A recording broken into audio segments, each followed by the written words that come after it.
Ladies and gentlemen, welcome to another Paradise episode I have coined Carpe DM Seize the Game.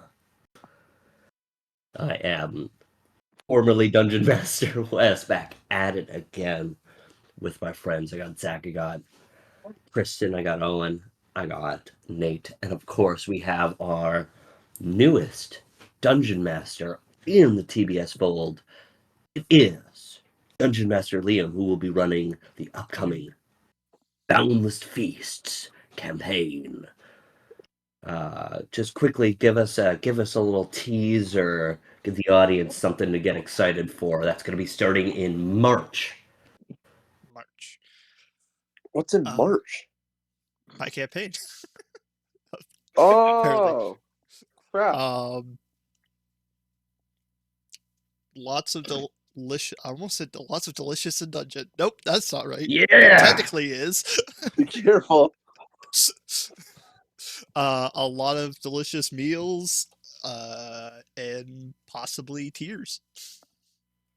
Yes, I love it. Tears in all sense of the word. Yeah, I am very excited to be a player. I just wanna throw that out there. I think I'm gonna have a lot of fun. I am already scheming up what I want to do as I level up my character because I'm crazy like that. Yeah, I want to multi-class into Blood Hunter.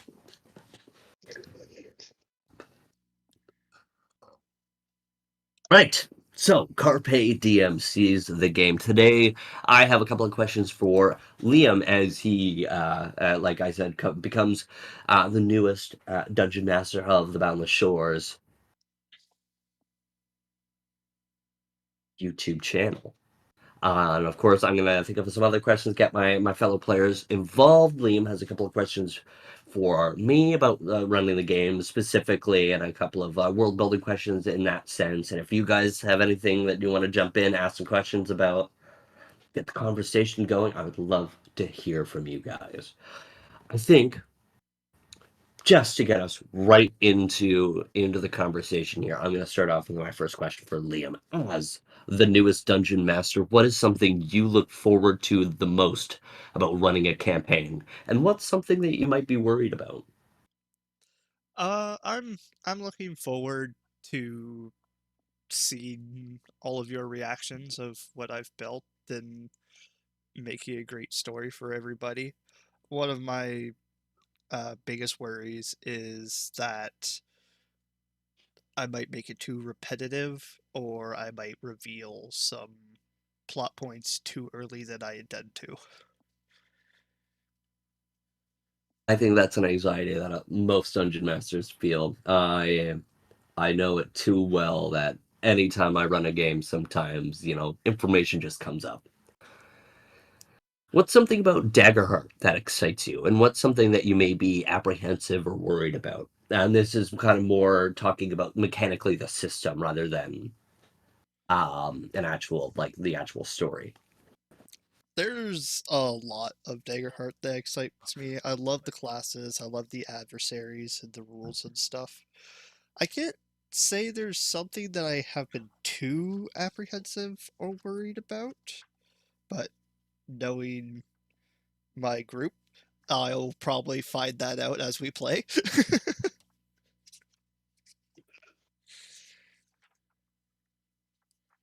So I just want to open up the conversation to the table. Unfortunately, Nate, you won't be able to answer this because you were not taking a part of this campaign. But to the rest of my fellow players here, what's something about Beast Feast that's exciting you the most about getting into a new story, getting into having a new dungeon master?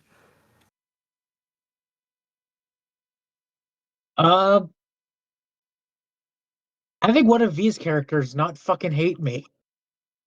Ah, I didn't even think of that. I have more people who Most hate of me her than anything. characters are like our characters kind of butt heads, but in this one, our characters kind of like kind of That's probably the like closest relationship that you've actually developed with any of the rest of the party mates, to be honest with you.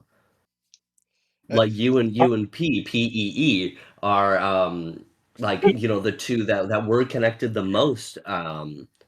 Like as Yeah, far as your character goes, like of course you interacted with the rest of the group, but I definitely feel like there was a lot more of a connection and a friendship from those two characters. yeah, It- and I think the one character that I'm not looking forward to interacting with is fucking yours, Wes. You're fucking chaos. You're fucking chaos demon. But why? I want to troll my Uncle Woody. Come on. Like, like when he does, you guys don't know this, but when Wes doesn't DM, he goes for pure chaos build because he's an asshole. Well, that's me. Absolute chaos. I have to say, I think Like, one of the reasons why I almost said Beckett, why B and Owen's characters get along so well is because the universe has to correct a wrong. I'm not there, so it's gotta find something to fill it. yeah. Mm. I, so someone has to fill your role. Yep. Yeah. Well, who's In gonna take making his bad rolls? I don't want to. me Actually, it'll probably be me. Whitey. I bet I'm gonna roll the most with Probably fear. Whitey. Probably Whitey. Yeah, another campaign that definitely rolled bad, and I don't think it's gonna stop anytime soon. Hey, I'm not Oh complaining. Free man, fear. free fear, baby. I love True, it. true. Talking about Whitey, a vocal stim that I've been just saying to myself from last episode between you and me is did you forget to add the onion root again? Oh, I just for some reason I just keep saying that. I'm like Dad. yeah. They Dad. Oh, which reminds me, something I've been talking about with Wes, I also got to talk about with you, Whitey, because there's going to be the Yes, whole thing where you can create your own potions, and since both of you are technically alchemists, yes, and yes. Bruh. True. Yeah, so that's something we'll need to discuss. yeah. I kind of was thinking of a couple homebrew potions already that I don't want to reveal to the rest of the group yet. Make sure you take a look through the consumables in the book before you start Yes, to come up with this yes, homebrews idea. Just yes, so then you there's a couple of potions in there that I'm really excited to experiment with. Like the yeah, potion of dark smoke or the violet dark smoke seems really interesting. yes, yes. That's why I kind of want to go to that section with you guys before I fully start going into it. So I'm not Yeah, like Tristan, totally confused. Yeah. what's something that you're excited about going into Beast Feast, starting a new story, and having our good buddy Liam as our dungeon master going forward in this story? Well, we've already done 2 episode 0s, and so far it's felt like the team chemistry in this with our new characters and the new scenes and the new DM or whatever's the case. It feels very like it feels different, you know. So I'm looking forward to see what it turns into, to be honest with you, because I'm already like enjoying what we've done so far. And yeah, I don't know. It's like it just seems everyone seems to be bouncing off of each other really well. So I'm excited to see how everything turns out, to be honest with you, like just as a whole. I definitely agree with you there. Whitey, same question. Uh, give me a second. I need to think. Think harder. Excellent. Think harder. Definitely the Metapod, use Harden. Use Harden. definitely the different dynamic between me and Tristan's character, Yeah, that's fun. given our past history with kind of being friends in a D&D campaign. Now to being like not enemies Not in a way, enemies, but kind of but yeah. It's a There's completely after definitely different dynamic. a tension there, definitely, right? yeah, the tension between the characters. That's what I'm Yeah. more excited to explore and gotta do. And actually playing a polymorph. What is it called? Relationship Wild shape. with Oh, sorry. no, yeah, that relationship thing definitely different. Wasn't expecting to actually go towards this way so Yeah. soon. And I'm trying. I guess to expand on that, when it comes to your estranged relationship with James's character, what's a strategy that you're going to go into to um, really make that role play and these interactions feel authentic? Uh, have to just really go with the flow of what I think is right, and if it's not, I know you guys would let me know in a way, but trying to Not me. not like totally force it, you know? Yeah, no, I love it. Do you maybe have an idea on what kind of relationship you're gonna have with James's character, whether that be, you know, maybe hate or animosity, even begrudging, or just and two people who have split who have to co-parent. Like, what? How can you describe that relationship going forward with your mentality going into this series? I think my mentality going into it would definitely be two parents that were just growing apart, but don't hate each other. Okay, yeah, Just, I like that. just we know that all of just fell off, and now we have a child to kind of keep us talking to each other, not in a bad way, but in like, oh, now we have to figure out what we're gonna do with this little ball of chaos. Yeah, we've navigated that relationship. Now we have to navigate a friendship and Yeah. a that co-parenting bond that divorced parents Mhm. need to have that communication, the Yeah. frustration, adjusting to the new dynamics, definitely. Yeah. Yeah. And I think I'm definitely have some experience in kind of split parents. More like my mom was more in my life than my dad, so I'm trying to go a step away from that instead of like a word. I can't think of any words to kind of You're good, explain buddy. that You're in good. other. I understand what you mean. You're drawing from Yeah. those real life Yeah. experiences, Yeah. that estranged relationship that you've experienced, and you're going to bring Yeah. that into Yeah. the story. I really like that. That's a great answer, dude. Don't worry about the words, man. You're doing well. Back to Liam. Do you have a strategy for Daggerheart's built-in cooperative storytelling mechanics?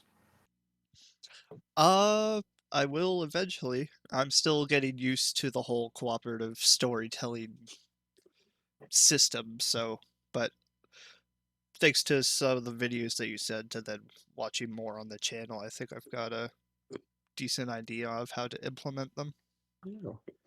And I guess to expand on that, in the Star Wars campaign, we had a couple of montage moments where it really left the flow of the story and the control of the pacing in the hands of the players. Is that something that you would be interested in incorporating in your game? Is there anything that you would change if you would maybe have a little bit more of a stronger hand in helping guide the players, or? No, I definitely think I'd use the idea of you coming up with the problems and then your solution to said problems.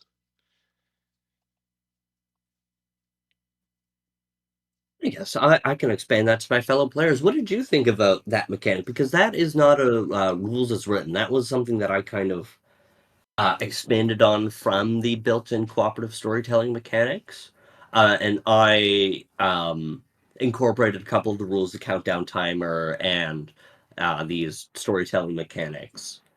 What did you players think of these moments, these montage splices, as you navigated those as players rather than coming from a storyteller perspective.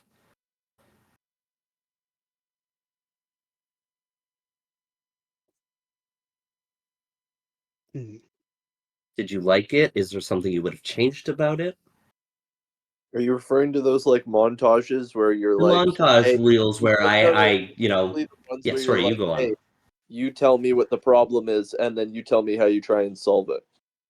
Yeah. Is that Yeah, those ones, and then like behind the scenes, I had like a D6 counter where every like you would come up with the challenge, and every roll, depending on the outcome of that roll, would tick down the timer and how long this montage takes place. so? The timer I don't notice as much. I'm not gonna lie to you. I don't know if it's because we rolled well and not the timer hasn't been an issue, or what. I just haven't noticed the timer as much. But the It's montage, you know what I mean? I sorry, don't you know. go on, and I will expand on your thought there. Yeah, yeah. But with the actual, like with the montage one, I found it's really dependent on the day. It's really a hit or miss depending on what the creative feeling is with the team. So like I've had it where like I found it was meh, but then like for example, a good example of one that I really liked was when we were navigating the air vents, like the ventilation system, and we were coming up with all those like wacky ass ways to like that wacky ass things we'd find in the vent, and then how we would solve them. I found that as a creative aspect, we all kind of had fun with that, and I felt we thrived in that situation. Like that was a good use of it for sure, you know. So like I've seen it, I see the potential in it sometimes, but once again, I also see some days it's either if the players just kind of come up with something, and then it's like I don't know about that, you know. But for the most part, honest and truly, I love it. I do. Definitely, that's a great answer. Whitey or Owen, do you guys have any input on that? I mean, we can also hear from Nate as well, since you were a part of Star Wars Daggerheart. Yeah, actually. You are present, brother. I would love to just expand our thoughts on this mechanic and on the cooperative storytelling as a whole. Well, Justin took the words right out of my mouth, so I have nothing to add there. It was really Well, well articulated. what I agree. what were you gonna say about the timer again? The timer, yes, that was kind of strategic on my end to peel back the curtains a little bit. Is that I really wanted it to feel fluid and really focus on the role play aspect that I kind of kept a lot of the mechanical side to myself. I wouldn't tell you how long you have left on the countdown. I Right. think if you were to ask me that in game, I would kind of give you a more storytelling based answer of you feel a sense of dread as you feel your pace is beginning to drag. You don't think you're completely out of the woodworks yet, kind of meaning that you're not there yet, or you recognizing some of the tunnels and the junctures. You believe that you're almost there. You just have a couple of more twists and turns that you need to get through, and that's how you know that you have less on the timer. An indication of closer to. Yeah. Yeah. That's fair. But I was definitely an intentional strategy on my end to not peel back the curtain that much mechanically and just really let the story drive the players and let you guys really get into character and get into the world, get involved, Yeah. rather than just purely worrying about a mechanic. Well, that makes sense. Yeah, well, and like I said, that mechanic hasn't really affected us too much yet, but I could see it definitely being, especially for example, if we get to a point where we're in a like, actually, did we do a countdown timer for when we did that one chase in what D&D campaign was that one? Oh, You've done quite a few countdown timers. no, If but I'm you talking remember about back to where I did the fantasy Daggerheart yeah, episodes where you guys were climbing up that mountain. yeah. That was also a countdown timer. That was a D12 countdown timer. Do So you that do was you that was a lot remember longer versus some of the countdown timers that I use, whether that be a 6 or a 4 countdown timer. do you remember those What was it? What was the one that we did? Was it Daggerheart or D&D where we went and fought the people in the church? That would have been Daggerheart. That was the fantasy Daggerheart tester So episodes that I that did. episode where we were chasing the one person out of the restaurant, they went sprinting out and we chased them. Was there a timer on that one? Yes, there was. Yeah, that one it worked. So I bring that up because I thought I remembered you doing that, and I do remember that being an important timer considering they were running away. So it added to the story in a sense. It added to the story, and so definitely there are some times where I think peeling back the curtain and letting you guys in on the mechanics and my thought process and adding that tension to be like, yeah, this is a countdown timer. You need to do well, or this guy's gonna get away. Versus my intentions with the montages was purely just to get you guys in character and just to get you guys role playing. Yeah. Time filler, if you could call it that, where I'm like, I have 2.5 hours left on my runtime. I have a combat later that I know is going to take me an hour and 20 minutes. So let me pad out my time by giving you guys a montage moment where you guys can really flex your creative freedom, pad out the episode, and we continue to get that role playing flow moment, even though I personally don't have a lot of story to tell you. That's when I use these cooperative storytelling mechanics to bring everybody else in to develop the campaign with me. That's something So about Daggerheart that really excites me, is that it's not left solely on the dungeon master to world build, to expand on the world, to all the people who are in it. There is a lot of cards that invite you to tell me what you find. So I agree with that. I agree with that a lot, and actually, and not to force the hand of anyone in this sense. More specifically, Liam. I say this in a good way of like I could see that being really useful in this upcoming campaign. Specifically because all of us, and like I said, there's sometimes where it's like, it's really good, sometimes where the creativism is. I see this campaign being really good already. Everyone's already kind of have their like thrown out a whole bunch of really good creative ideas with both their own characters and just the overall settings. So like we're all willing to pitch in this already. So I could see those like, what scenario do you see yourself getting into in this scenario? I could see a lot of us coming up with some really cool ones in this upcoming campaign if it was done that way. Or if there were moments that were done that way, I should say. And with the I definitely agree. whole caves having multiple different ecosystems, you can practically come up with anything. Yeah. Oh yeah. Oh yeah. We're already thinking creatively, but then with how open and undefined everything is in this campaign, in terms of a lot of things, yeah, it's the creative fun of it is going to be a joy, to say the least. So yeah. I really agree with that, and I think that's really well articulated, my man. That was freaking great. We're going to take a quick 2-minute bio break, and we will be back as I'm going to have a couple more questions for Liam.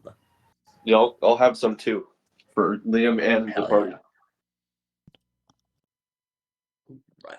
Expanding on the conversations that we just had, um, let's talk to Liam. Let's talk specifically about Beast Feast and campaigns frames for a moment.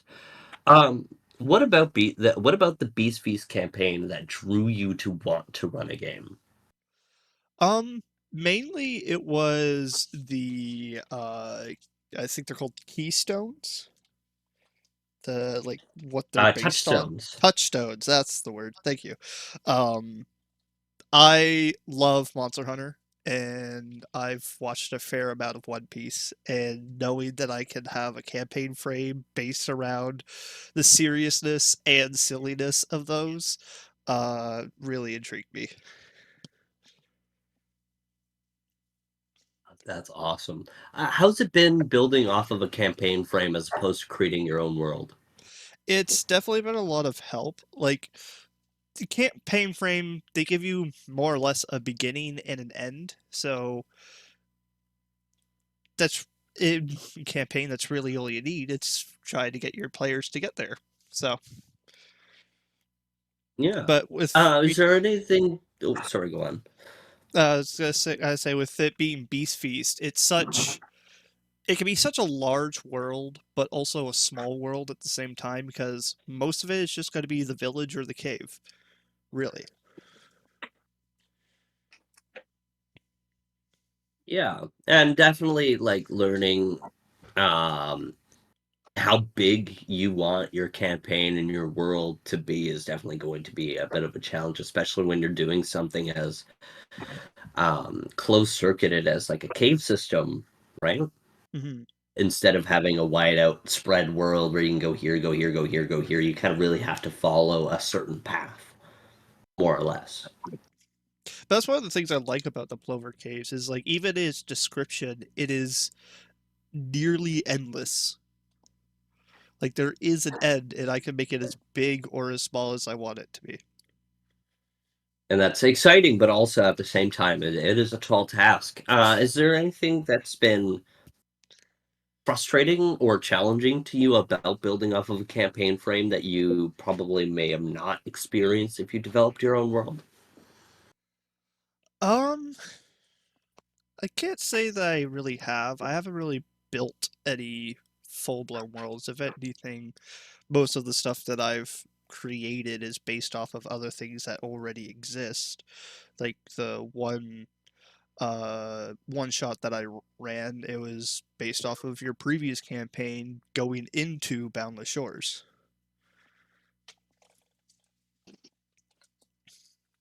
Which was an excellent game.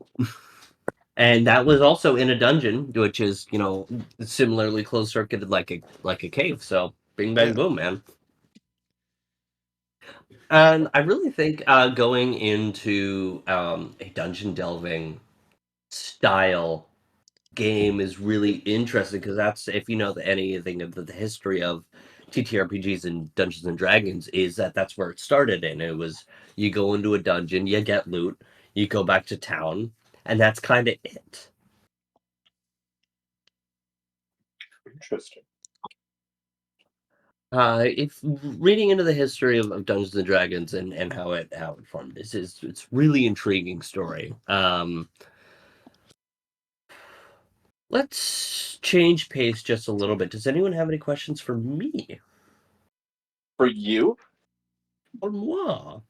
I can go with one of my Um, Liam, questions. let's go with it. On the topic of world building, what is the first thing you do when you begin to create your world?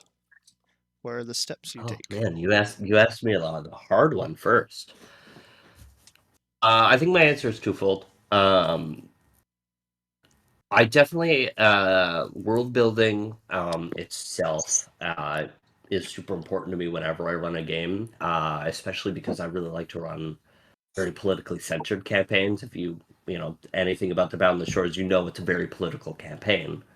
Um, I think about the people who live there first. I think what's a day-to-day life, what's your month-to-month look like, where do you live, imports, exports, like all of that. I really start thinking about the people. I think the people of the world is super important, especially when you start to bring in your players and they're also people who live in the world, right? And you have to work with them, develop their stories as well as develop your own and kind of find a way to mesh them together in a beautiful way. I also like to think about like the themes of what story that I want to tell.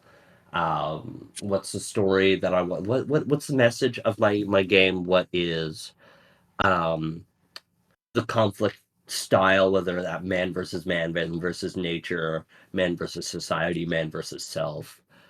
I think about that, and I think of. I don't think I ever really start with who the bad guy is. I definitely really think, you know, I go for more overarching themes, and then I start to think, okay, what's a bad guy that I could develop off of this theme that really drives home, like Volnar, being this embodiment of industrialism and moving away from the old world and the old regime into the age of steel and capitalism and the dangers of a less grounded society. I also definitely think it's important to think about your pantheon. What makes your people in your world believe? Like, and I think that's really important. That's something that I didn't really develop in my first campaign that I really wanted to focus on in my second campaign was the pantheon. And because the gods and magic is a massive part of fantasy, and where does your magic come from, and what does it look like in that way?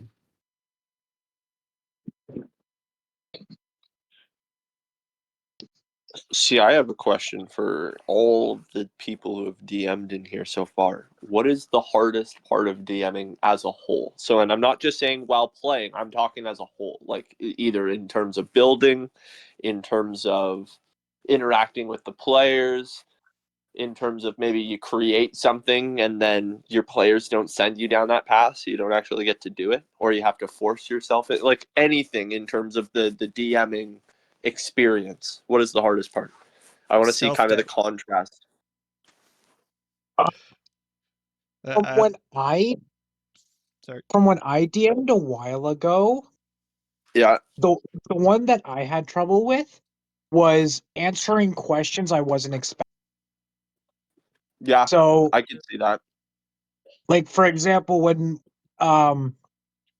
we did the second Diablo campaign, when Nate asked about like the family members of the people on the tombstones, like that doesn't matter. I'm like, it threw me off. I kind of had to laugh at it. Then in the back of my mind, I'm like, that didn't matter. Like there's nothing about it mattered. So like that that's one of the things that kind of threw me off. But then also trying to prepare prepare the creatures for the level that I did, because Well, I kind of I kind of threw myself into the deep end with the campaign starting at level 10 and oh, trying to power scale my creatures to that level. yeah, a Also lot kind to of deal with. also I didn't really know how to do that at that point, but yeah, those were a couple things Fair. that I found tricky, but yeah. Wes? Hmm.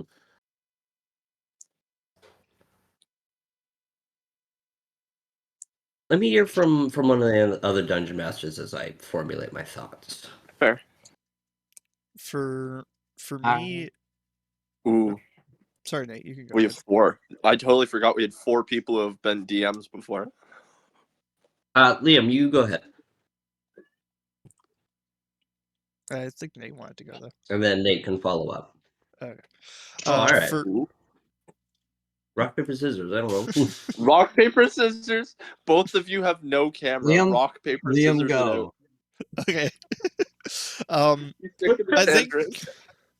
I think for me the hardest thing when it comes to being the DM is not the surprises from the characters or the building or anything. I think it's the self-doubt. It's just the am I doing the right thing? Will they actually enjoy this? And it's always that small little voice at the back of your head just telling you can't do this until you finally start. And then you realize Right. I can do this. Yeah. Huh. I really like that answer. That's really good. I wish I thought of that. Hmm. Yeah, the hardest thing about DMing or GMing for me was Yeah. transitioning from the mindset of a player and how I describe things as a player versus how I would describe things as a GM. Right. Okay. And to get further into that, when I was first starting the Mines of Fendelver adventure, I was having a really hard time putting emphasis on the things that I wanted my players to explore and go to and do, Right. and putting too much emphasis on the things that did not matter. And so, Okay. Wes and Liam helped me with that. And that was a huge help. And by the end of the adventure, I was doing a much more solid job of in that aspect than at the beginning. And I am really appreciative of that. But that was Right. my biggest struggle as a DM/GM so far. I really wanted to hear from everybody else first, mainly because I could have given the same answer as everybody else. And I just wanted to hear from you guys because all of those are very real struggles that a DM has to go through.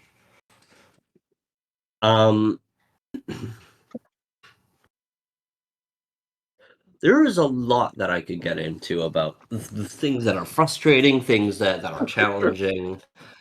But I think one thing that I could speak on that is a difficulty that I find with a lot of new dungeon masters, but even I still have a difficulty with it. With like 8 years of experience or whatever that I have in role playing games, like sometimes it is really difficult to translate through words how I imagine things versus how you guys are going to imagine Yeah. things. In the same way of any time that we do theater of the mind combat, it is really difficult to explain things positionally without having a visual aid or even going into certain spaces and I describe it, I'm imagining it a certain way, but the way I describe it, some people can take that and imagine a completely different room. That would be me. I would And imagine it completely. translating what I need to tell you guys to set the scene and how much I should tell you guys about the scene instead of maybe allowing you guys to fill the space as well and almost allowing myself to be vulnerable to change. And I imagine the room this way, but if you want a barrel, fuck yeah, the barrel's there. Where is the barrel? It's over there next to the desk. Okay, it's there. And sometimes you really just do need to let go of that control and just allow other people to help set the scene because I'm not always going to be able to translate how I imagine the room to how you guys are going to exactly imagine the room. Yeah. That's totally fair.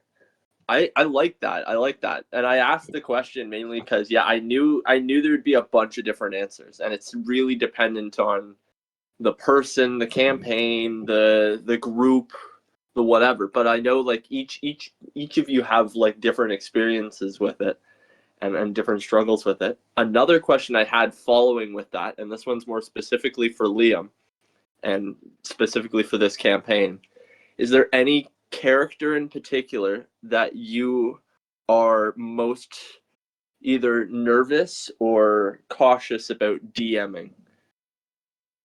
And character not as in player, character as in character.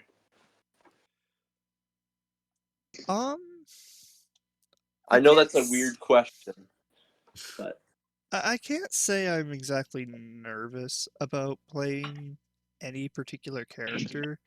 If anything, it's just more trying to pull off a voice because I'm not that great at doing voices, so I don't want to Yeah. come off too derpy or whatever. But there isn't really a. I don't think there's a character that I'm too nervous about playing. No, very good. But again, that there we haven't really fully started a whole campaign, so there's plenty of characters to come across. So I also asked the question kind of weird because that's not what I meant, but that also makes total sense. I meant it in the sense of you're the DM of our party. Out of our characters that we are playing, considering how we've already set them up character-wise, personality-wise, whatnot, might it be the hardest or most challenging to DM around? So, for example, we have a bunch of different personalities. We have an alchemist who's kind of a quiet dad. We have a crazy kid. We have a giant, an idiot. We have a florist. Is there any, like, I don't know how to ask the question. I have a thought in my mind. This goes along with the whole thing of what you guys were saying of putting words to ideas. I'll get back to how I want to ask it because I have a specific thing I'm looking for, but I don't know how to say it. I think I might know what you're talking about, and honestly, I'm not too worried about No. this group. I feel like even though there's so many different personality traits, it makes it better because there's going to be so many fun or serious interactions with one character alone because of the different reactions each character will have. Yeah, I agree with that. We have a pretty diverse group. Yeah, I'm excited. I'm excited to see how all that goes.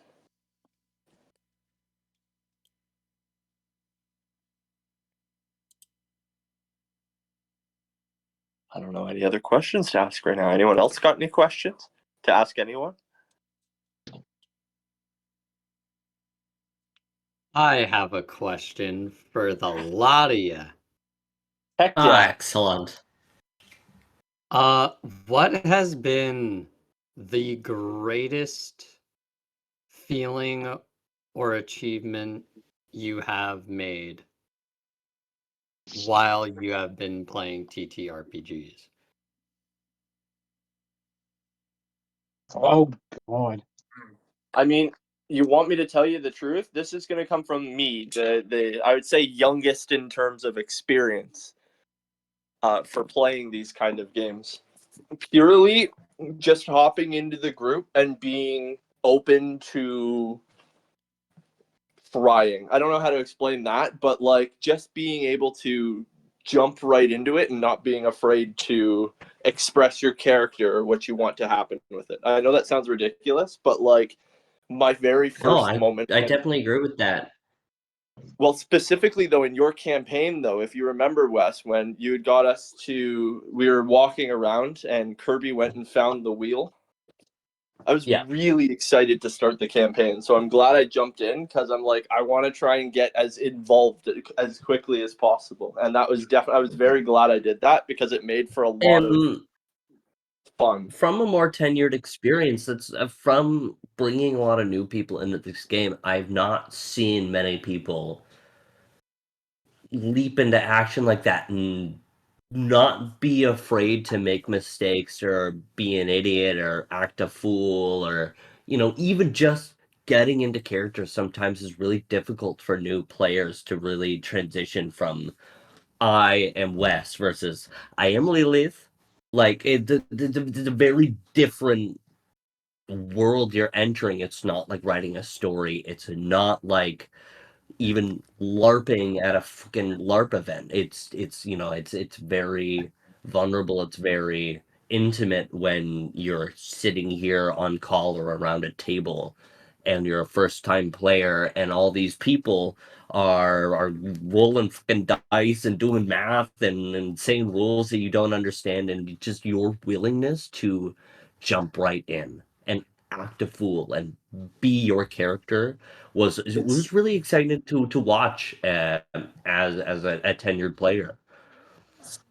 Yeah, that was. I definitely felt accomplished after that episode for sure. It was a good feeling, even just being able to jump into something like that. But then it was like I said, once I jumped in, it was a team collaboration on everything. So it kind of, especially me being kind of newer to the group and some of the people in the group. Yeah, it was great to be able to just kind of leap right in. Either way, anyone else? And to add Or on, yeah. and to add on to that, it's one of the things I love about TTRPGs is, especially when becoming your character, just getting lost in their story, feeling their emotions. It's such an amazing thing, the good times and the bad times. I think that transitions perfectly into what maybe my answer is. I really had to think deeply because I've done a lot, like as far as a player, as far as being a forever DM goes. I've developed worlds. I'm I myself right now. This is not my answer. I myself right now am pushing myself to explore genres that I'm not comfortable or used to. Um, specifically, my long-term campaign that I'm writing, The Wildewaste, it is a post-apocalyptic western, two genres that I have zero experience in,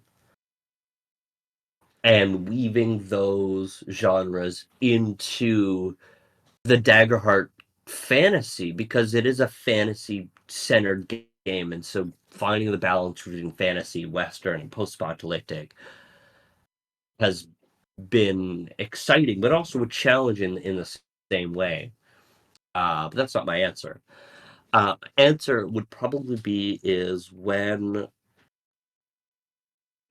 everybody is so in character and there's that tension, that the palpability in the air. Like I think especially with a lot of experiences of exploring the stories of Calduin and Beckett and really leaning into the darker energies of those stories and the pain and the anguish and the suffering that they had to go through to be the people that they've grown to become, and watching those characters, watching Calduin go from a a lonely outlaw to a leader and a friend and a mentor,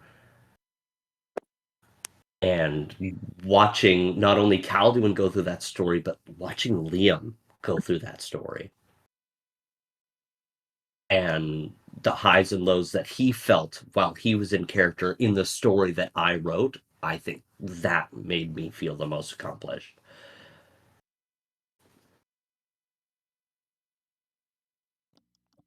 One of my, I know this isn't part of the question, but one of my favorite moments from the Boundless Shores campaign, even though it was like one of the most heart-wrenching moments and stuff, but also one of the happiest, was Calduin reuniting with Beckett coming out of their coma. I don't think I've ever felt so much emotion during a campaign as I did in that moment. It's like I had lost a friend I had known forever and got him back. Yeah, and not only that, not only the actual story itself, but V had to step away from the campaign for a little while, so we didn't get to see V every week. We didn't get to play with Beckett every week, and so having them come back and in this heartfelt moment, reaching into the darkness, it was awe-inspiring. I definitely shed a few tears.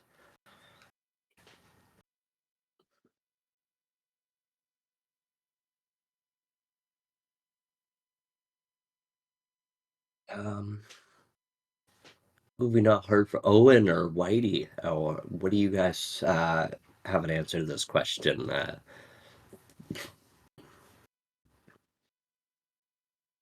Nate, if you want to just rephrase the question, just so then we can refresh everything. Yeah. What is been your greatest feeling / achievement in the TTRPG space? Um,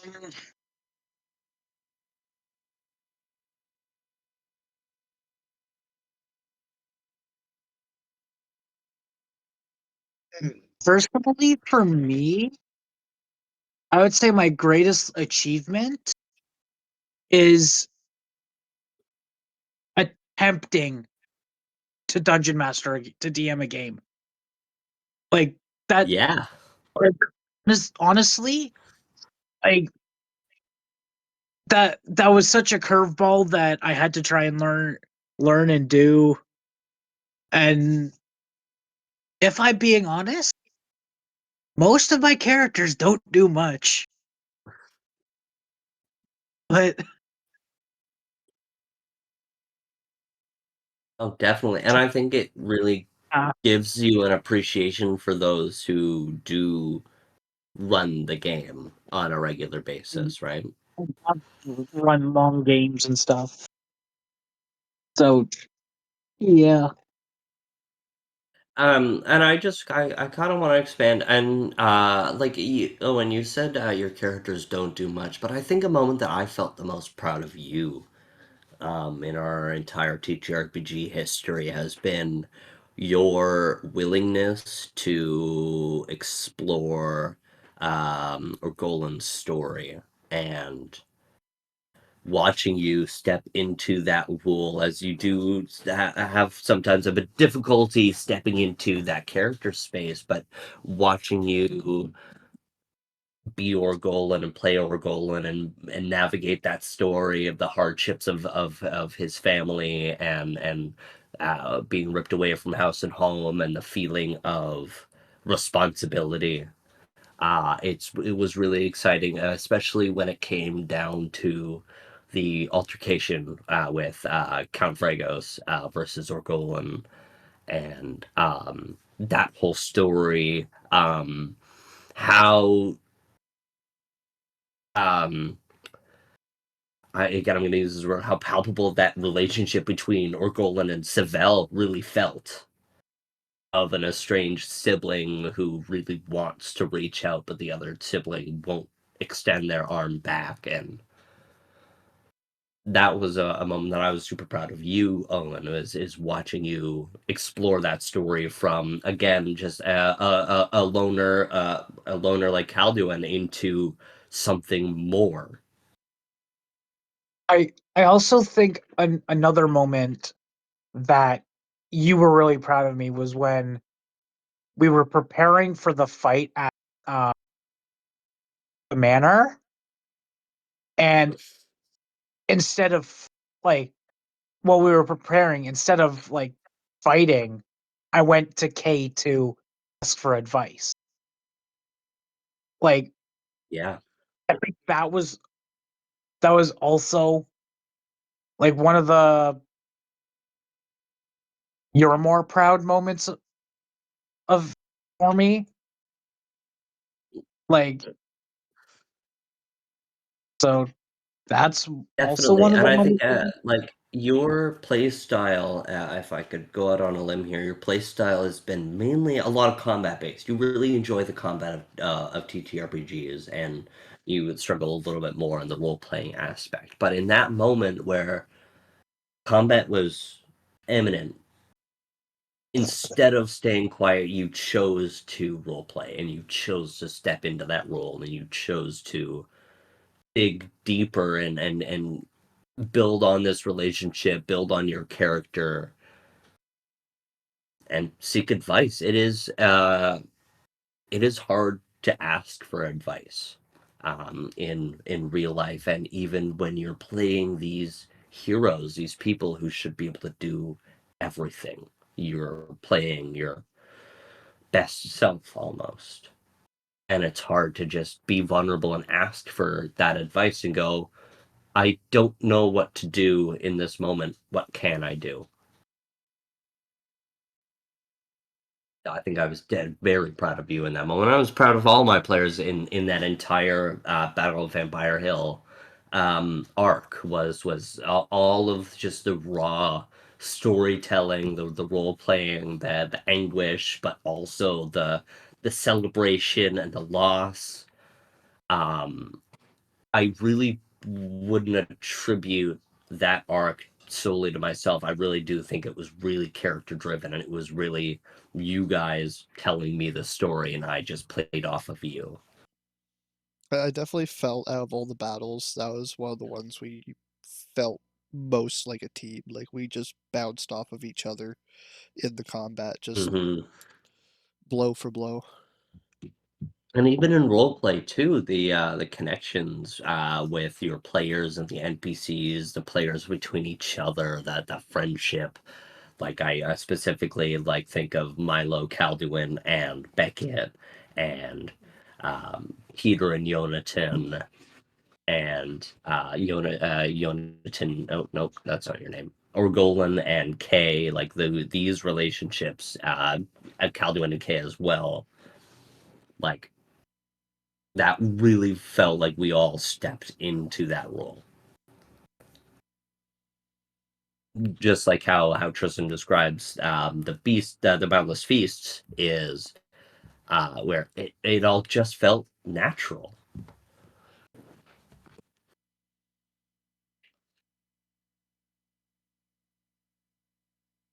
How about you, Zach? Do you got a answer for Nate's question? No, I do not. I've been trying to think. I do not have one. Especially being a newer kind of like character, not like person in it. I don't have one yet off the top of my head. And that's fair enough. I've got a question for everybody. No, All mostly right. everybody. Um, in Boundless Feasts, what are either some rules or stories you would like me to explore? I definitely have an answer for this one. I one a story that I really want to explore with Lilith is the loss of innocence and maybe the story of desperation, what drives a human, what are the limits that someone would go through to save another person. Just in the way mechanically when I was speaking to you earlier about how I want to multi-class into Blood Hunter, and I think that would be a really great representation of her becoming more desperate, leaning in on her darker powers, and losing her childhood self to become someone that she feels that she needs to be, rather than um, maintaining her innocence and keeping hold of that childhood. Mm-hmm.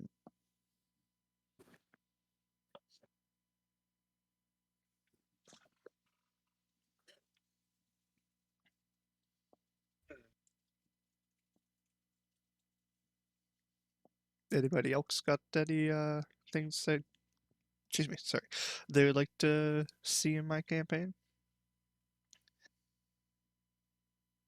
Uh, yes.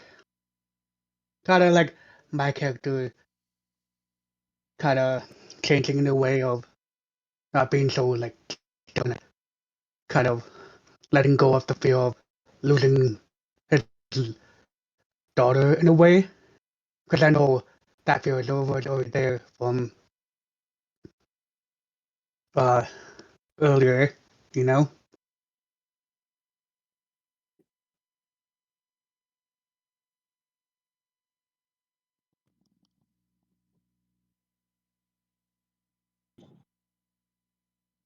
I definitely think a theme of this could be, growing up and of trust Yeah, in one another, especially, in the relationship between Zyman and Ash, and is they have this animosity between each other, but growing, they need to learn to trust one another, and in turn Ash is going to learn of the good things about Simon and where his true intelligence really does lie.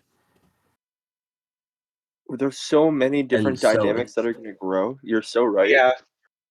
Yeah. Like between the divorced couple, between the parents who are divorced and the kid, you know, a dynamic between all the different personalities. We've got, yeah, this is gonna be great. And then in terms individuals, in terms of their own growth.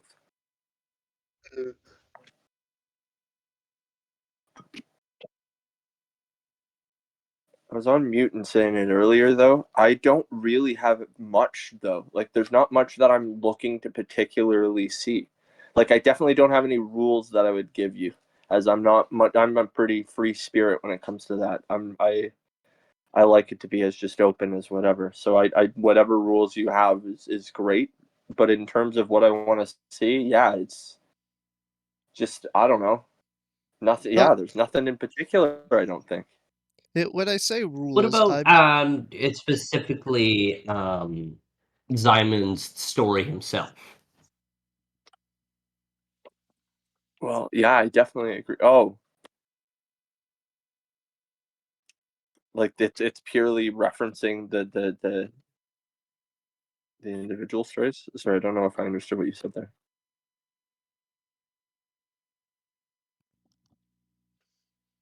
it's just like, what Um, something do you want to see your character go through or experience? Oh, my character.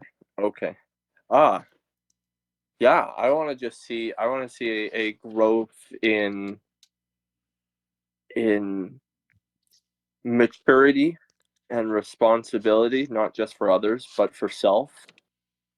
even A going as far as maybe self-reliance.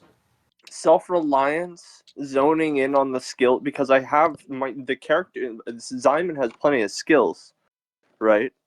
It's just how he goes about using them is, you know, is not the wisest. But utilizing what he does know and has is going to be crucial his in his character growth. Yeah, and then also just like I said, responsibility as a whole of self, but also of others, as we're going to be traveling together. So any harm to others will be harm to self. So Yeah. We're gonna take a quick 2-minute bio break while some other people think of some answers, and we'll be back. And then there were 4. We said that before we recorded, so we're like, fuck it, I'm just gonna bring it right in. Where were we? Yes, the mechanical question for Beast Feast. Yes. Okay, so of course, Liam rephrased the question to us, the people participating here, but just to get everybody viewing on the same speed. Would you mind rephrasing your question there, Liam, as we transition back and find answers? So when I said the rules, I meant more homebrew stuff that they would like to explore, kind of like potion creation and stuff like that. Like what's something they would like their character to be able to do.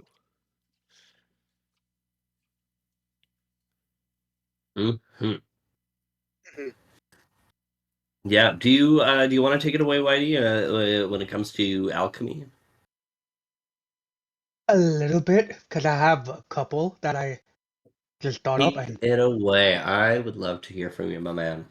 so, more to my character going into alchemy. Kind of want to more explore the dark side of it, too, instead of just being like all goody two shoes with it Okay. and having like, say, couple secret homebrew potions that I made without anyone knowing. I just don't know how to fully explore that in a way?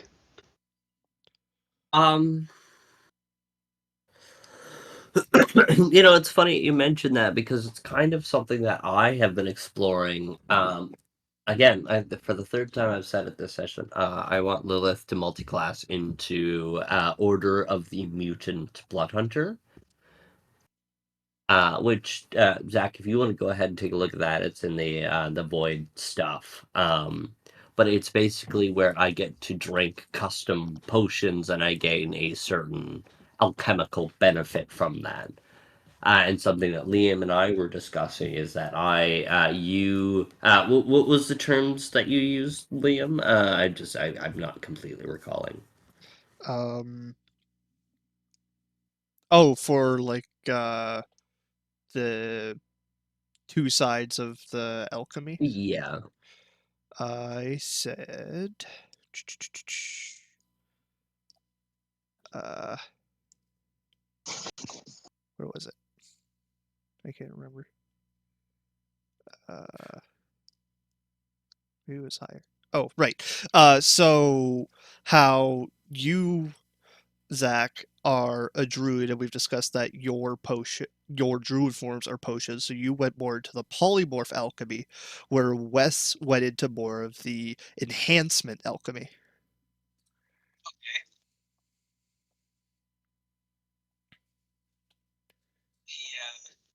You got Oh, you're really really quiet. quiet there, brother. You're very You're really quiet. quiet. Yeah. You may have jostled your cord. Is that better? Ah, there That you is are. better. Yeah, it was my code. Okay, yeah. What is Carpe Diem without a couple of technical difficulties? Yep. Seize the tech. Sorry, So, can you say what you just said again? sorry. Can you repeat what you just said before the whole I went quiet thing? Oh, yeah. So basically, how I'm seeing it is your character has got into more of the polymorph style alchemy, where you Hmm. gain these different transformations, whereas Wes's character, Lilith, went into more the enhancement alchemy. Okay. How would I explore the more polymorph type thing? So, I wanted to actually discuss that with you guys. On and in a way that I could maybe bring up certain ideas. Uh, could you describe what that transformation would look like? So in this world, your wild shape, you drink a potion if you want to become an elk. You drink a Yeah. potion. What does that look like? Are you fully becoming anamorphic? Is it like the Animorph books where you're like fucking halfway between? Like, what does your magic actually like manifest to look like in the way that we maybe could just explore some maybe darker or more mutinous creatures? So how I thought of it was those different tiers of potions, right? So let's say, for example, the most hunter like what's that prey? The other one, the other prey, and oh fuck. So Prey and let's say if I predator? become a predator, thank you. So if I want to become a wolf, there's like different tiers I thought. So let's Yeah. say tier one would be not a full wolf. Let's say I gain like the smell or the hearing of said wolf. Tier two would be gotta have like that pack mentality of a wolf with the tier one of it. Then the third tier would be like the full wolf, where I can't control anything and just go full predator and I lose control in that way. Yeah, and so and going into that, so mechanically that each of the different tiers of wild shapes that you can go into is based off of the tier that you currently are, right? Yes. Yeah. There. So going into the tier 4 stuff, maybe that's when you could start to experiment with some of like the darker, and you could look at the mythic hybrid, but instead of, like the suggested ones, Chimera, Cockatrice, Mhm. Manticore, you would develop your own mutinous amalgamations almost. Yes, kind of like the wolf eagle in a way where I get the benefit of both. Yeah, and then you can almost describe that more as it's eerie, it's creepy, you're exploring the darker side of this alchemical magic. Uh, Hmm. I could do it where just like how during one of the long rest downtime moves is work on a project. One of your projects could be combining these. So you have to Hmm. work so much to be able to have hybrid style transformations. And Hmm. if you want it to further um like go into the whole dark side of alchemy, we could have it where if you do use one of these concoctions you've made, I'll get you to roll like um I'll get you to roll a reaction for what would be the best for that? No, would it be Finesse? knowledge or instinct? N- no, it's Oh, something more geared towards kind of like Constitution. okay. That would be I probably strength would be your best bet. Strength. It's Okay. just your the physical manifestation of the power of you attempting to maintain control. But it's Hmm. Hmm. not an intelligence, it's not a brain thing, it's a brute force thing. You have to Yes. force yourself to be in control. Yeah, And So in the okay. same That way, would make maybe sense. in these downtime moves, you could roll, let's say, like a d4, and you're able to combine certain benefits from like tier ones together, but mark stress for each different type of creature. So if you roll a d4, you get a 3. So you can choose that I want the stats of a pack predator, but then I want to Hmm. gain advantage on leap, sneak, and sprint from the nimble grazer, but then I Hmm. also want aquatic from the aquatic scout, but I also want companion from the household friend, or I want the Okay, venomous yes. bite from the stalking arachnid. You can mark Okay. stress equal to the amount of different creatures Yeah. that you combine together. Okay. and then yeah, Another with thing, sorry. if I do go into like the household animal, I have an idea of Lily kind of being my handler in a way.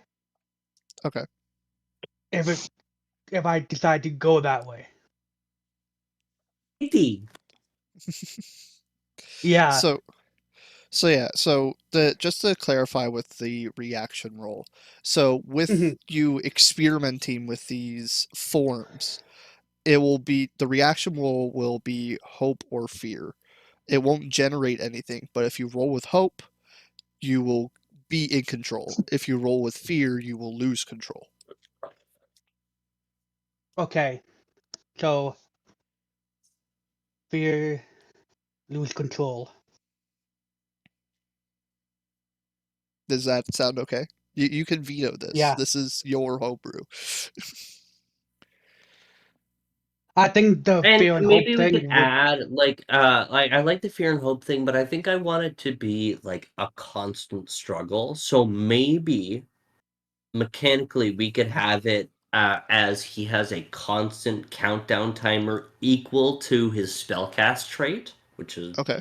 probably be as high as. So every time he makes an action roll, it ticks down that timer, and when that timer ticks down to 0, he has to make another reaction roll, whether he Yeah, yeah. maintains or loses control. And if Okay. it if he maintains control, the countdown resets, and then that countdown will continue to grow as he levels up, and it's a physical manifestation of that control manifesting, is that his countdown goes from 1 or 2 to 4 or 5. Yeah. What do you think of that? So countdown equal to spellcast trait is the highest, right? Yeah, your That's what spellcast I'm trait getting from will this. most of the time be your highest trait. Okay. Let's Which, see to with that, it also would work as well, because with the Beast Feast rules for ingredients, you can hold as many ingredients as your highest spellcast rate, so they can work hand in hand. yeah. Oh, that's Yes. also fucking dope. And then in the same way that we can brew potions that will increase that trait for a Mhm. certain amount of times, like I believe like um a major potion will give you a +1 to a trait for until your next rest, and so that will also, like, mechanically but also in world, increase the threshold of the amount of actions you could take before you have to wrestle for control again. Mm-hmm. So okay. That yeah, that would make sense.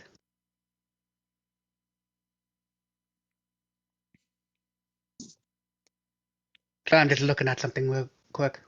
Okay. Yeah. Just trying to look at my highest trait. What is your highest trait right now? It I want shouldn't you be to your take a guess. spellcast trait. I bet it's your knowledge. It should be Unfortunately, no. instinct. No. It should be Yes. instinct, yeah. Sorry, I Yes. forgot your character. And that's your spellcast trait, right? Yes. Okay, so you're fine. So you could take 2 actions before you have to make a reaction roll to maintain control. Yes. Okay. That's what I was just looking at. I had to get my things out, my character sheet out. Which I like that it's instinct, considering, like, with instinct, it's perceive, sense, and navigate. So it's your mental stability kind of deal. Yeah, so Yeah. it's a different manifestation of what I was describing earlier. Instead of using strength to physically overpower it, you use your instinct to Yes. mentally overpower it. Mm-hmm. Yes. Okay. Yeah, Um, I like that. yeah. Does that wrap up this? Do you have any more questions, comments, concerns as far as this mechanic goes? Nothing that I'm willing to say in the video. Okay. For me, a mechanic that I really want to incorporate is with my class feature commune as a hedge witch. I really want to incorporate the use of tarot cards, Mm-hmm. and I'm not sure how this is going to manifest mechanically, but even if we use it um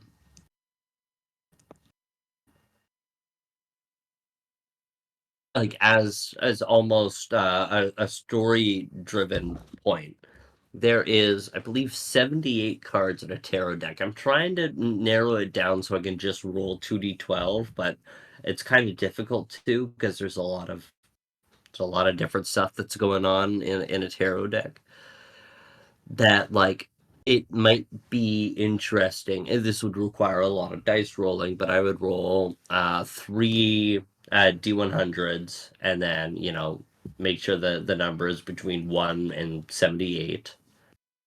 And then for each card, I roll a reaction roll of hope and fear, whether that card is upside down or right side up, because both have specific meanings, Yeah. whether the card is drawn upside down or right side up.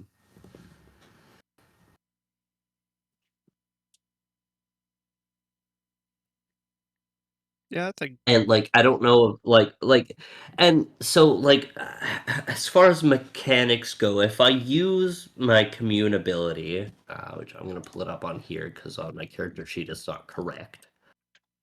Once per day during a moment of calm, you can commune with an ancestor, deity, nature spirit, or otherworldly being. Ask them a question, then roll a number of d6s equal to your spellcast trait. Choose one of the values of the rolled results and reference the chart below for the effect.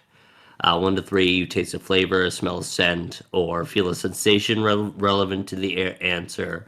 You hear sounds, or 4 to 5, you hear sounds or a vision relevant to the answer. 6, you psychically experience a scene relevant to the answer as if you were there.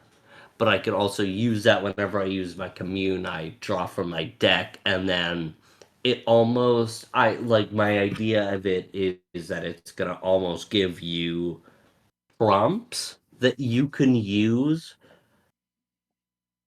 um, to drive the story forward. If, let's say, let's go to a random page here. I draw the 5 of Cups and I roll with fear, so that's upside down. So 5 of Cups is a dark cloaked figure looking at 3 prone cups. Two other cups are standing upright behind him. A bridge is in the background. Um, Reversed is news, alliance, affinity, ancestry, return, or false projects. Like obviously, I'm gonna look up a better fucking explanation for all of these meanings. Yeah. Divinatory meanings. It is a card of loss, but something remains. 3 has been taken, but 2 are left. It is a cup of inheritance, transmission, and patrimony. It may be a card of marriage, but not without bitterness or frustration. And then reverse is news, alliance, affinity, ancestry, return, or false projects. Like obviously, I think I, as a player, need to have a better understanding on how tarot decks work Mhm. to make it all function. But I think adding some kind of mechanical feature, even if it's just uh, storytelling prompts for you, saying I drew these 3 cards, you can use them this session in reference. I guess I don't know. Okay. Yeah, that's probably something we'll have to talk in a lot more detail to figure out. Definitely. But it definitely would be interesting. I think as you continue sessions and like you gain these prompts, you can go, hey, you know what? That prompt reminds me of my this villain I've already got planned already. So let me just tie in a little bit extra. Hmm.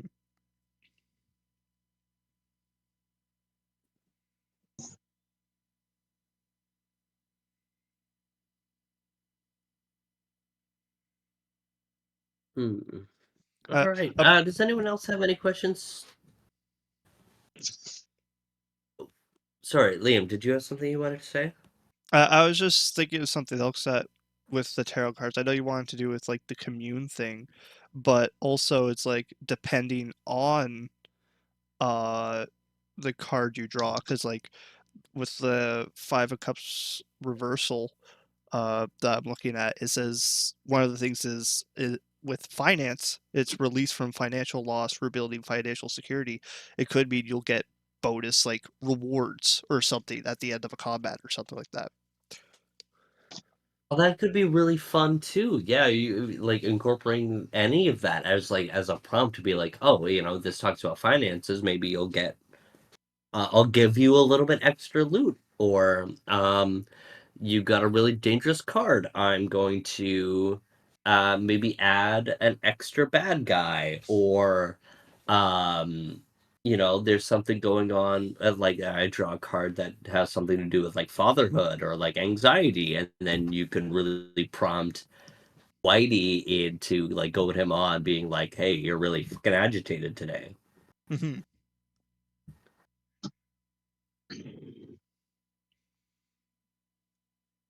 Yeah, I'm looking forward to exploring this. I'm Yeah, I'm same really here. looking forward to exploring this as a even as a storytelling mechanic.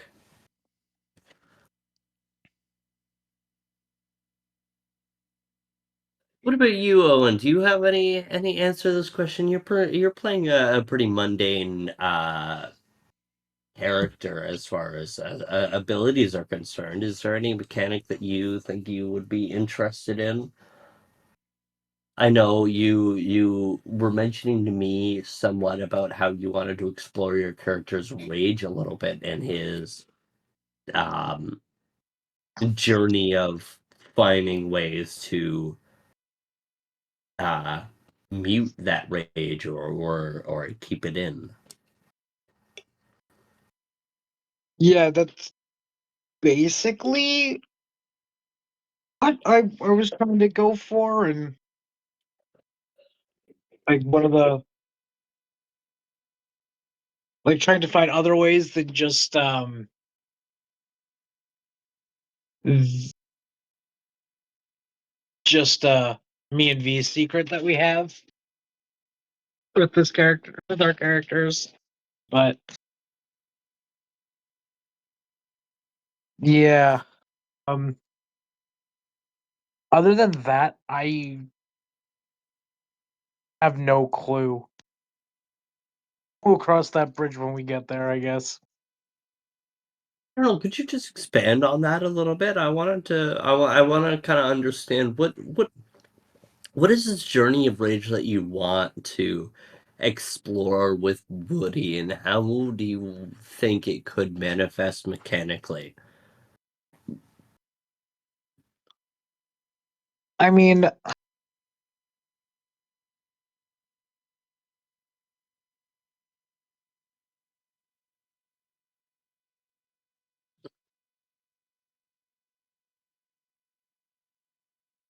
be right back.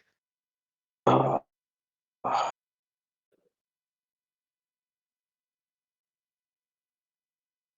I'm not really sure how what to do at the moment for it, but Well, I mean, if you have any ideas, you could bounce off the dungeon masters here. If you have an idea, uh, I don't know many built-in rage mechanics as far as barbarians go.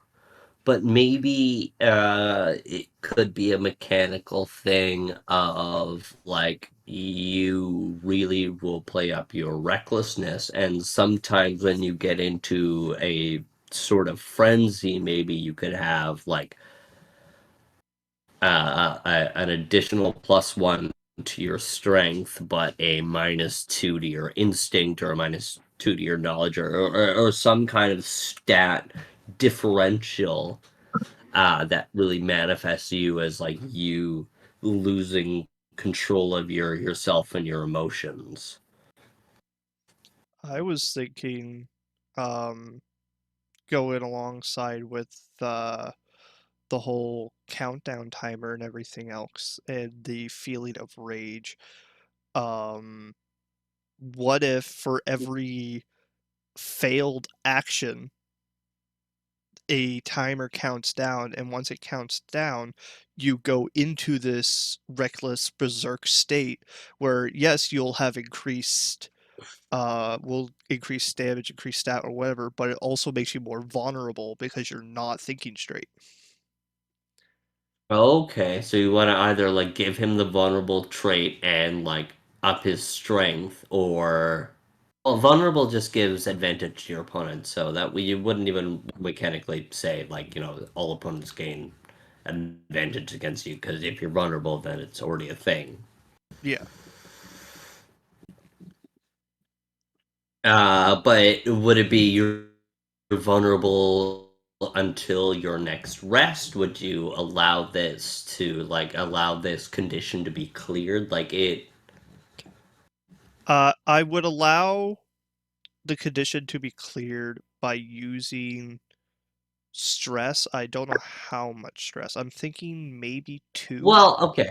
I I can't remember if this is a witch ability or this is a blood hunter ability, but there's a way that I can take away I believe it's blood hunter. Take away certain conditions.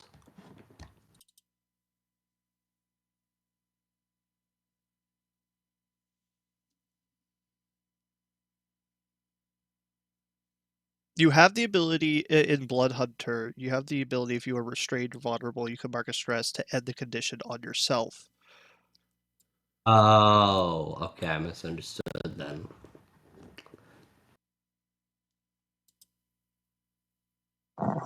Hmm. Well, I mean, I'm pretty sure there's a Seraph ability that allows you to clear conditions as well.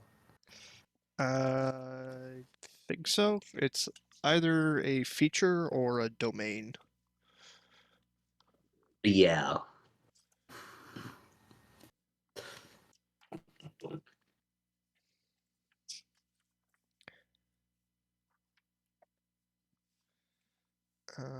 Divine Wielder. Yeah, I think it's a domain because I'm not seeing it on the Divine Wielder. Yeah. Might be a domain card.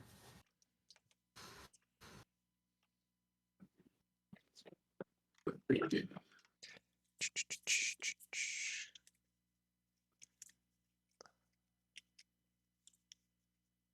back, by the way. Welcome back. We'll go back. Thank you.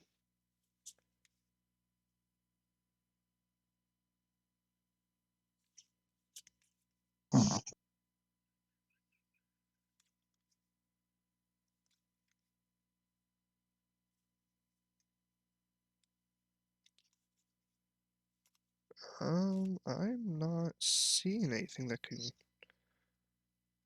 I'll have to check the rule book. Maybe there's a custom rule for getting rid of it, like spending hope or something that I'm just not completely remembering.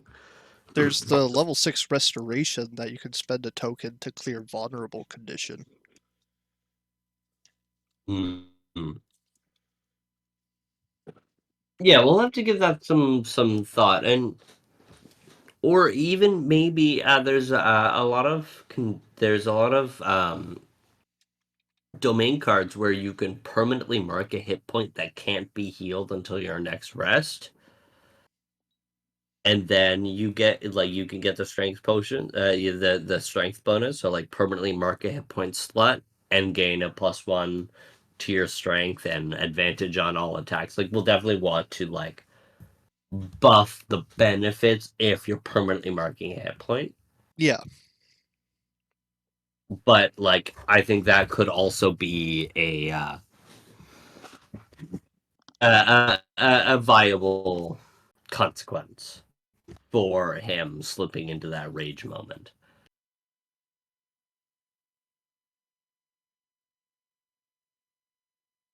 Hmm.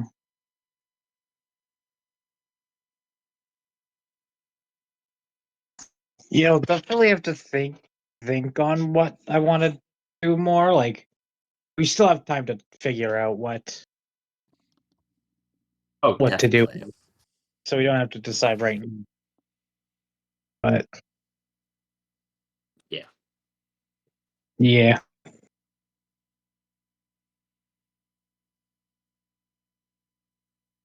Does anyone else have a question that they want to put up to the table? I've got a two-parter.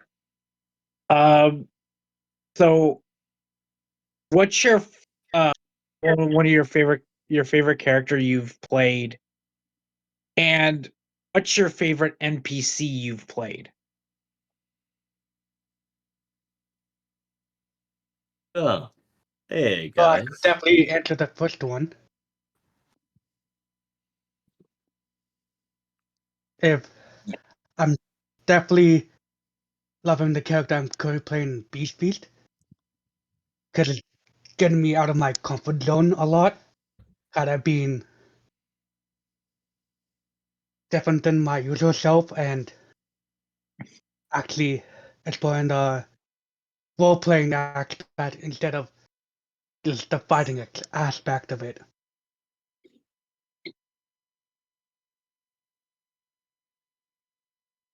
Okay.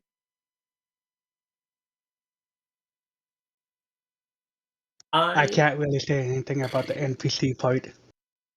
Yeah. Of course, I mean you haven't played many NPCs. Um, it's a really hard.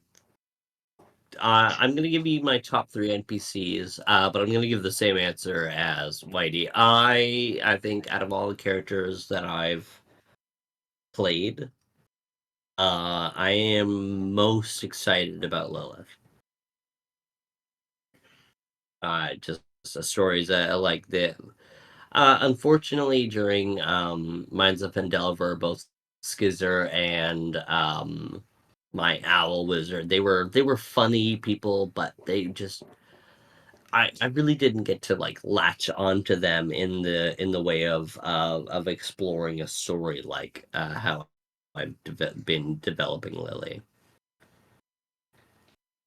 Um, top three NPCs definitely. I gotta mention Kay in there. He's my legend. He's me, or he was, I guess, until obviously stories expanded and he became his own person. But he was based off of me. Um, and I gotta say, Volnar and Ego are two other characters that I really enjoy stepping into the role of. I rewatched the episode of Ego's revival, and just the how much I stepped into that character, the visceral moments, like icking fucking you guys out with my Hisako moments, like that was fucking funny. And I really do appreciate playing Volnar and his very suave. I really do enjoy doing his voice. It's based off of one of my favorite characters in one of my favorite villains in fiction. You know, times have been changing, and I'm Mhm. the god of innovation. I know what's best. I just, it's a suave, almost cowboy-esque voice, the very Texan, strong, very calm demeanor. And it's always been an exciting character to step into the persona of.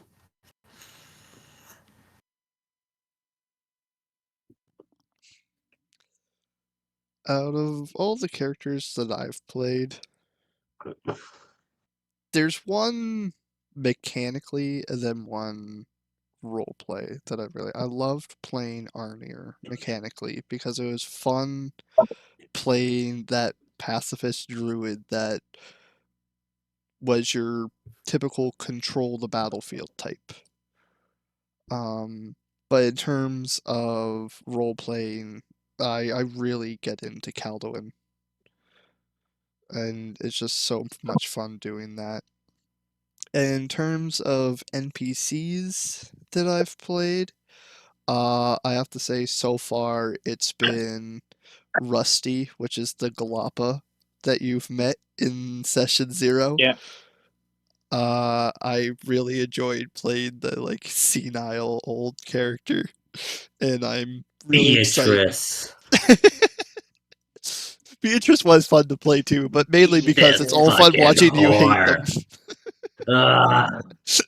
We hate him. Beatrice. I really, your portrayal of Beatrice was incredible. Like she instantly became an op.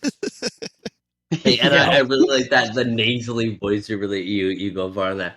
Can you just arrange this better? Like it's so funny. I love B coming from someone who loves to play a heel character, loves to play bad guys. The Umbridge archetype is one of my favorite types of villains. where their intentions are good, but their execution is awful. And Fu- for my answer to that, oh, it's tough between a couple of my characters that I've played. I mean, I like playing Argolin. Zolog obviously was my boy. I also liked playing Kronos in Kronos was fun. Your portrayal of Kronos was really interesting. like I like playing Kronos.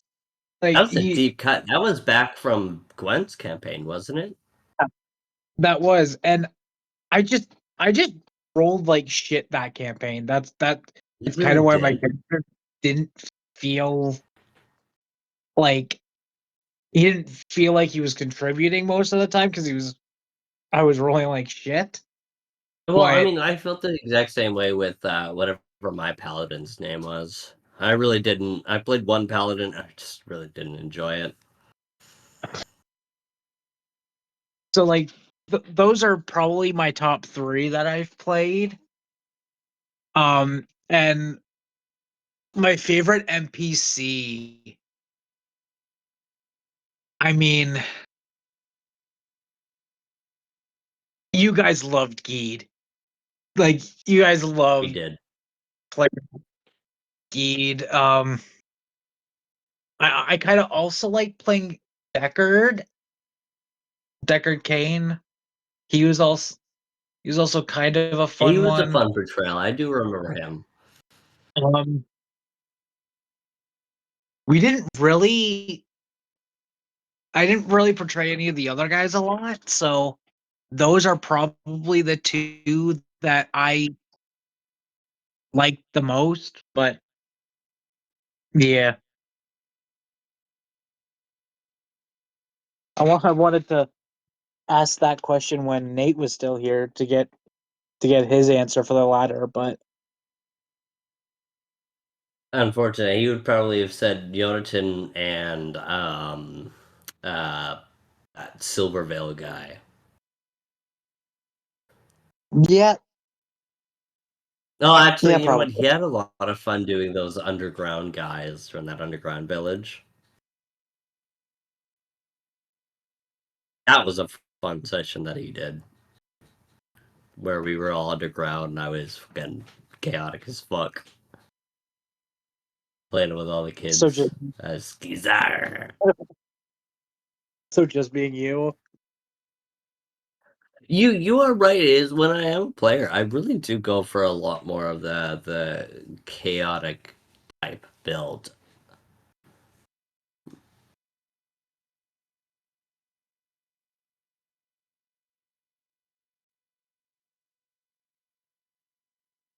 Mm-hmm.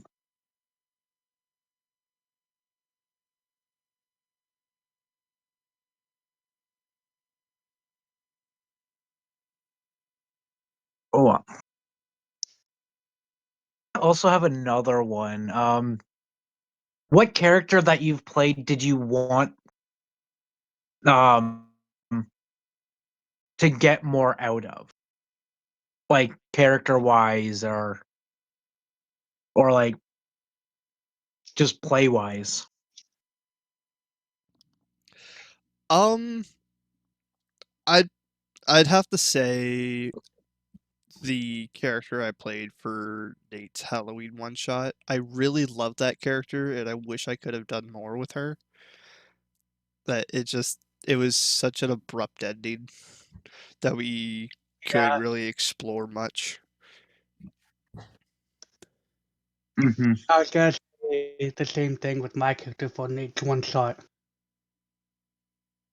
But that was kind of one of the most fun I had playing the character, especially exploring it with like one of my first ones ever playing. Yeah, I mean, I think my answer is in the exact same realm. I really wish I could have explored my Dualhan character a lot more, to the point where I almost wanted to bring her into the Boundless Feast. But I understand that we wanted to have a couple more mundane heroes. But no, I really wish I could have explored Aaron a lot more and as a character. And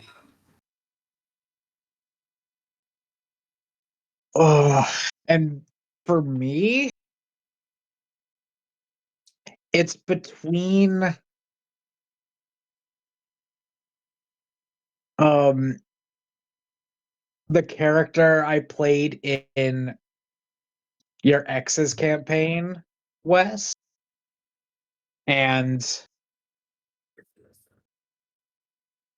um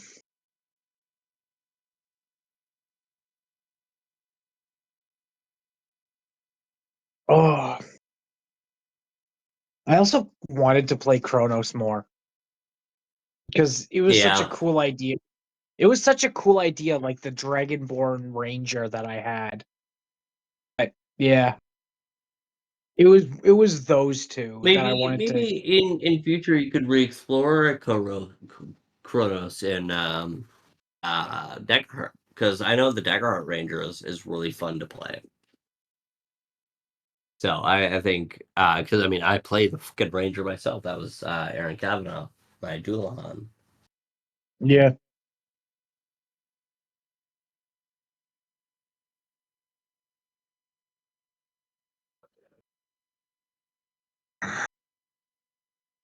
Can we call a quick Lovely. bio break one more time? Yep. And we're back. I wanted to be Beethoven. Oh, well, I want to be Mozart. I want to be Leonardo da Vinci,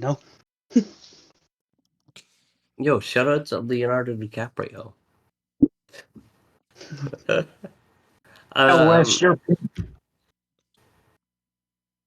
what? you're Picasso.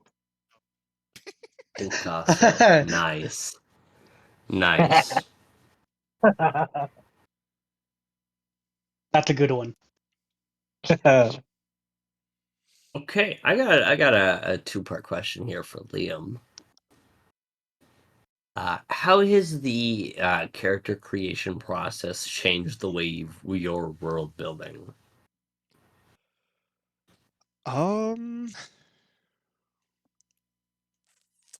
That is a good question.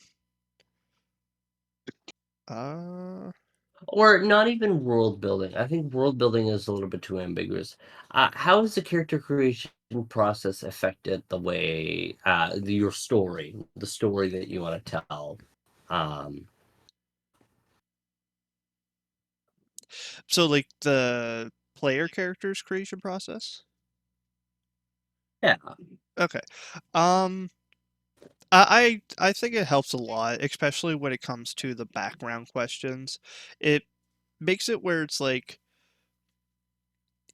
nobody really needs a like it's nice to have a backstory, but with the background questions you don't really need a full story because the background questions can give you enough information to work with to build around these characters, to have a world that they can interact with.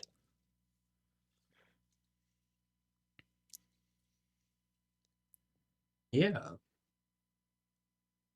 And on that question, do you have a strategy to weave backstory into storytelling Oh, using 100%. these background questions, connection questions that we've without giving us any spoilers, could you let us in on maybe some of the strategies that you're using and I've with the this is hard because hard to give enough information without giving too much information.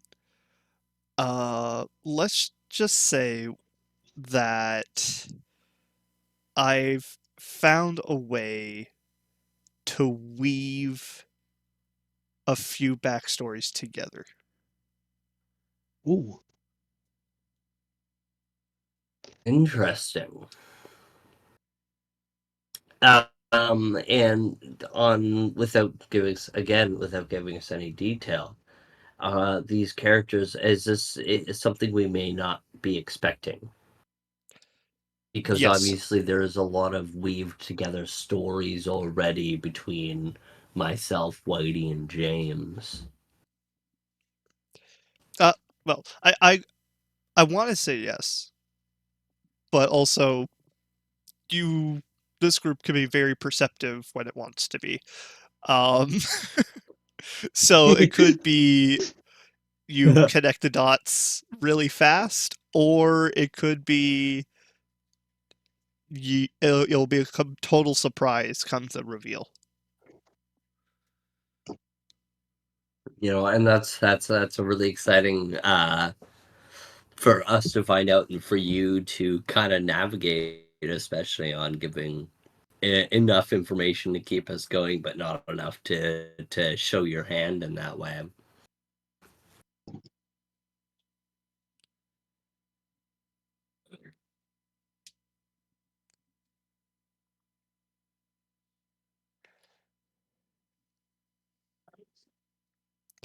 I've got a question for you. With all the different Alright. types of adversaries and potential features, how do you not get overwhelmed when creating a custom adversary? I like this question. Um, something that I, as a game master, went into Daggerheart really excitedly about was the increased potential of different creatures that I could run. Um, if you asked me this question while I was running 3.5, it would be a very different answer. Because there's not a lot of creative flexibility that you can do in that D20 system. One of the principles that I went into going into Daggerheart, because I really love it and I find it most exciting, is what is fun for me? Because a lot of the time, game runners get so wrapped up in the concept of making sure the game is fun for everybody else that they forget that it's their game too. They're supposed to go and have fun, and this it's supposed to be fun for you. It's not a job. And so when it comes to the Daggerheart adversaries and the systems that they use, I purely look at what is going to be fun for me. What is going to be a fun twist that I can throw at my players. What's a difficult challenge that I can do to really drive them to be their creative fullest. But really, I just want to play things that fucking sound fun to me. Like, if I don't like the feature creature, I'm not going to use it. But if I like a fucking feature from another creature, I'm going to steal that, and I'm going to take it over, and I'm going to put it on this creature. Copy paste, bing bang boom. Because the wide variety, with how lenient the rules are with Daggerheart, the variety of creatures and abilities and features and creature types that you can go for, even the encounter building system using the battle points. I just I don't worry about balancing in the same way that I just want to look at things that are fun for me, and then I look at the power scaling to make sure I'm not going to kill my players. But even I have the ability to have the nuance of, hey, my players are getting their fucking ass kicked. Maybe I shouldn't use this ability as much because it's more overpowered than maybe I originally intended it to be.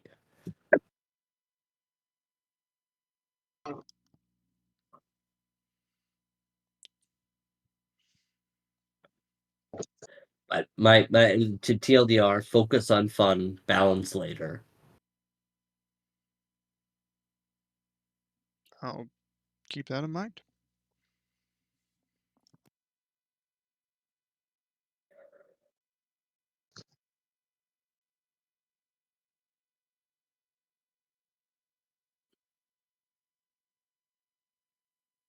Liam, what is a player experience that you will use or draw from as you transition into the Dungeon Master role?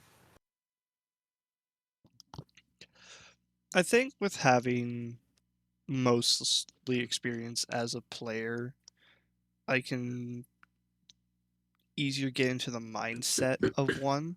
So it'll help me focus on like what stories to focus on at a given time.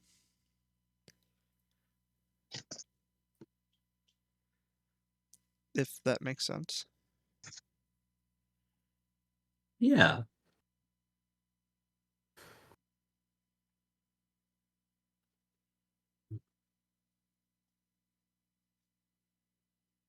You know what? I'm gonna open this question to the floor, but I'm gonna ask Liam first. Um, let's say because we've already talked about this, other than the background questions and the connection questions, what was the most helpful part of running a session zero, and what advice would you give someone looking to run a session or a campaign? Ooh. Um, I think We'll answer this in twofold. So, what was the most helpful part of session zero, and then what's a piece of advice that you would give to a new dungeon master as a new dungeon master yourself? I think the whole being there during character creation helps with session zeros because it not only introduces the players to each other, but it also introduces you as a DM to know who you're dealing with in these campaigns. Um, and advice that I would give a new player: have a Wes in your group. No, um, no. Wes or a Chris or a Liam? It's always do not necessarily a thorough look through of the rules, but just give yourself enough information so you can work with your players and build on more. Because Daggerheart is a more cooperative experience, and one of the whole things is to keep an open mind, embrace the improv. So just have an idea of what you want and go with it.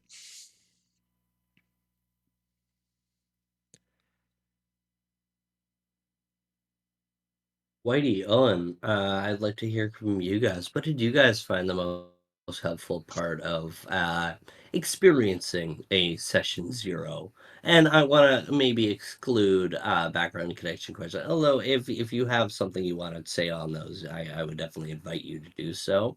But if you have any other input from other various aspects of it, Uh, definitely seen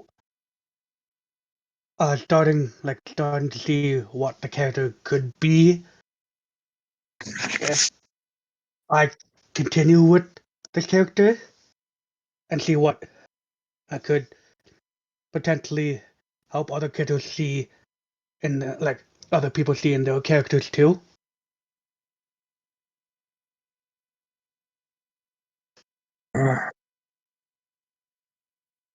That's definitely something that I like in session zero.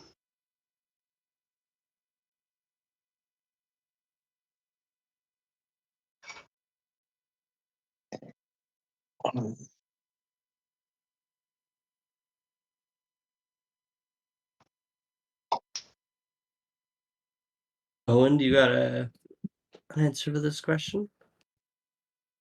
Um,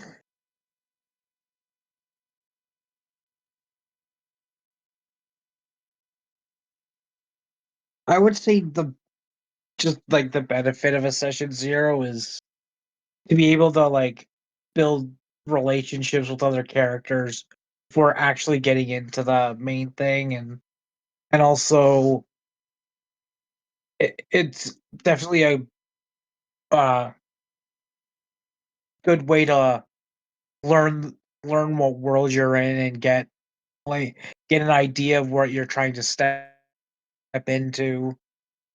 And yeah, I also think it's definitely easier to build characters on a session zero rather than just by yourself, because you have other people who you can shoot ideas off of and get answers for questions you need answered. But yeah, I definitely agree with both of your points, and the ease of Daggerheart character creation. It definitely really helps in the way that we can build these connections together early on mechanically and through background questions. I think two of my favorite things about session zeros is what my answer is kind of my first answer is kind of not. How do I communicate this? I think putting thought into your character even before you enter a session zero is really beneficial. Figuring out your own identity on who you want to play, even without putting pen to paper, creating a character, having a race or an ancestry or a class in mind, or even just character archetype, a name, a face, an attitude, something going into the session zero, so then you're not building from square one at the beginning of the session, because I do find sometimes it does halt the session when you're figuring out your character as you're making your character.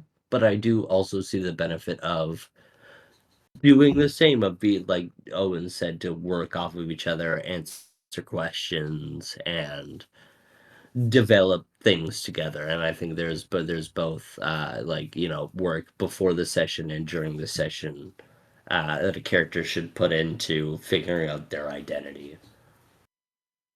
uh my favorite part of a session zero, it has to be honestly the role play aspect of it at the end of the session, after we create characters and do background questions, and we're given a moment to step into the space of the world, to we look at these characters on our pages, and we're like, yeah, this is my character, but who is my character, who how am I going to play it? And it's a lot easier when you have almost a trial run, instead of is session one figuring out what voice you want to do, how you want to play your character, what attitude you want to go for. You have this session zero where you have the moment to figure out how your character is going to play in an environment where there's no stakes, where it's just casual. We're just expanding on the world, the village, our home, our characters, our connections.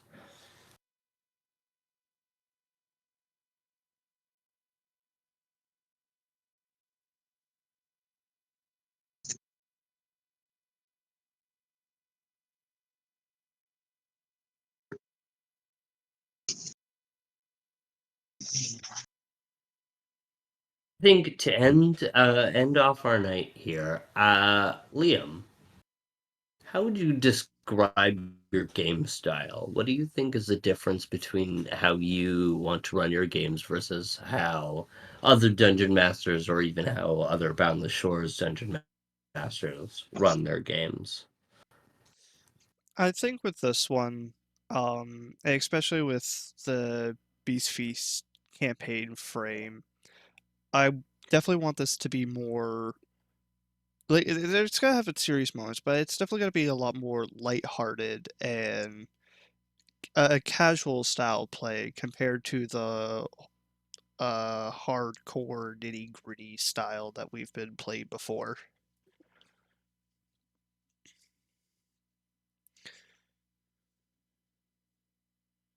Yeah, no, that's a great answer. I wasn't expecting that answer out of you, but that's the perfect answer. Is that like yeah, and in a lot of the games that I run, because like I said, I like to run a lot of politically diverse and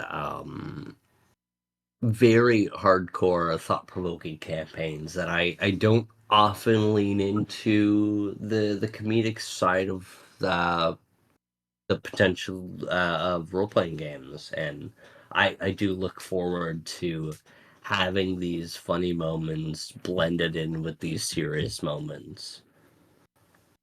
And it's going to be exciting to watch you navigate that fine line of what is too much comedy and what is too much drama, and where is your fine line as you hone in your style and you get more comfortable in this role.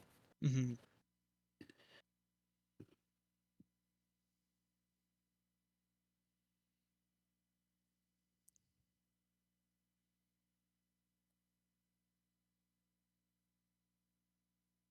Well, I think that's all we have time for today. Liam, I would love to hear from you one more time as uh could you maybe give us a little teaser trailer on what we might expect in our first session going into the Boundless Feast starting March?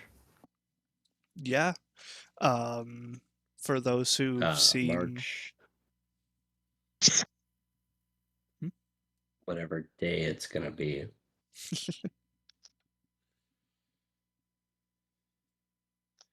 March 3rd. March 3rd. Yeah. So for those who remember, uh, what happened at the end of the session 0, with the mayor coming in all battered, bruised, and cut, we're going to see what unknown assailant has hurt him and what is going on within the Plover Caves and the forest in between. I blame Beatrice. Find out next week. Same bat time, same bat channel.